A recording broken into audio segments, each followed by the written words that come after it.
রাষ্ট্রপতি হয়েও বেচারা মহাবিপদে পড়ছে। একবার জয় বাংলা বলতে হয়, আবার জিন্দাবাদ বলতে হয়।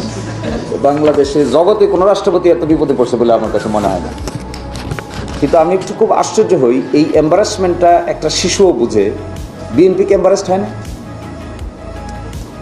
একটু আগেই দেখতেছি একটা ভিডিও বের হয়েছে, রাষ্ট্রপতি বলতেছেন যে তিনি কাকে সালাম করতে গেছেন কিন্তু তার সালাম নেন না। পরে বুঝতে পেরেছেন যেহেতু তিনি রাষ্ট্রপতি হবেন, সুতরাং সালাম নেওয়াটা, পায়ে ধরে সালাম নেওয়াটা ঠিক হয় না। সেই লোক এসে বাংলাদেশ জিন্দাবাদ বলতেছে, আবার সেই লোক রাষ্ট্রপতি আছেও। বিএনপি দেখলাম ভেরি হ্যাপি। তো এম্বারাসড হলে হ্যাপি হয়, এটা বিএনপিকে না দেখলে এরকম আজব চিজ জগতে আর আছে কিনা আমার কাছে খুবই আশ্চর্য মনে হয়। কেমন আজব চিজ, এরকম বক্তব্য দিচ্ছে, জিন্দাবাদ বলতেছে, তাকে আবার রাখতে হবে। এখন আবার দেখি বক্তব্য দিচ্ছে ওনাকে রাখতে হবে কেন, কারণ ওনার মেয়াদ এখনো শেষ হয়নি। তো মেয়াদ তো শেষ হবে 28 সালের এপ্রিলের কত তারিখ দেখলাম। এতদিন পর্যন্ত এটাকে সোয়ালো করে যাবেন। যাক, ওনাদের ক্ষমতা আছে।